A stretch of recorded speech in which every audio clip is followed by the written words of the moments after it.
Hey everyone, John Austin with Atlantis Plumbing. I know we've got some cold weather coming up, and I'd like to give you guys some pointers on how you can protect your home. Okay, so one thing that you can do to help the pipes from freezing is to keep your faucets on just a little bit.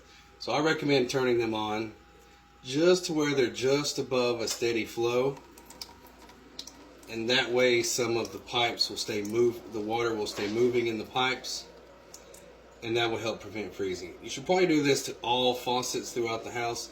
That way that water that is distributed to all those water distribution lines don't freeze up.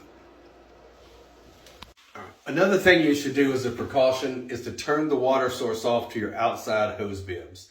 A lot of times, for example, this one branches off right at the water service line, so you'll need to turn it off, and then I'll show you in just a few moments how you would go outside and drain the water down. Oftentimes, a lot of your exterior hose bibs have shutoff valves inside sinks. This one happens to be inside of a kitchen sink, but a lot of times they're in bathrooms. That's going to be closest to the exterior hose bib. Again, all you do is come in here and shut this off, and that kills water to the outside. And we'll go outside and show you how to help winterproof these. So now that you've turned the hose bibs off on the inside, either under the sink or somewhere near the main shutoff valve, you want to come outside and open the hose bibs.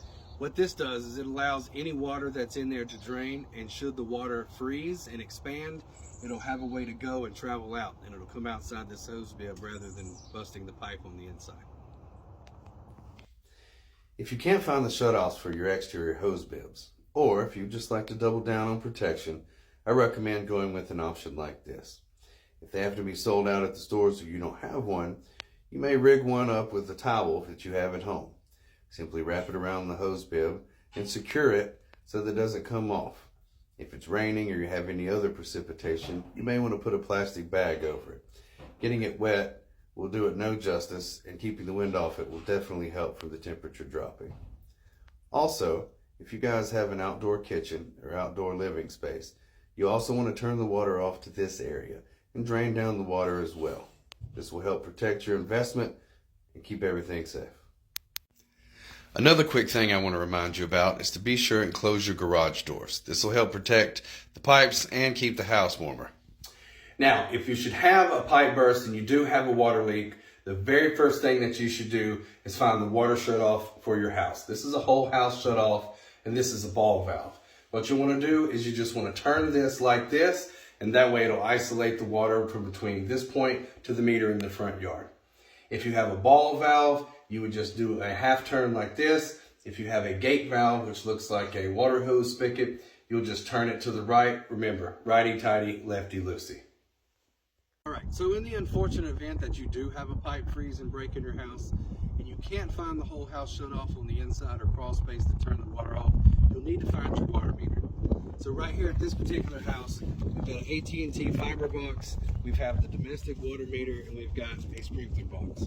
What you want to do is you want to go to the domestic meter box and you want to open it. So inside of here, all right, so now that you've got the meter open, you want to clean it out. Oftentimes there's a lot of spider webs in there. Be careful, black widows live in these things. And you want to identify the municipal shutoff valve, which is this right here.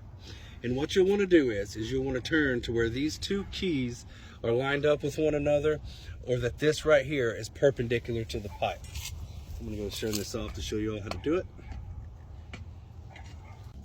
All right, now that the valve is shut off, if you look here on the meter, this red dial is not spinning at all anymore, and that means that you have no more leaks. At that point, call Atlantis Plumbing and we'll come help. Okay, so if you did have a pipe burst in your house and you have to shut the water down, another important aspect, especially if you have an electric water heater, is you'll need to turn the water supply off to the water heater, and then you will also need to turn the electrical elements off. This is important because if the water runs out of the heater, the elements will stay on, it'll burn the elements up, and you'll have to get a new water heater. Okay, another important aspect is you'll need to kill the power to the water heater so you do not burn the elements up. A lot of your newer water heater installations on electric will have a disconnect box that is close by.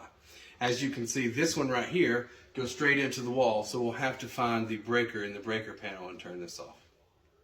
Okay, since that water heater did not have a local disconnect, we had to go to the breaker panel and find the breakers that are labeled, well, in this case it is H2O, presumably for the water heater.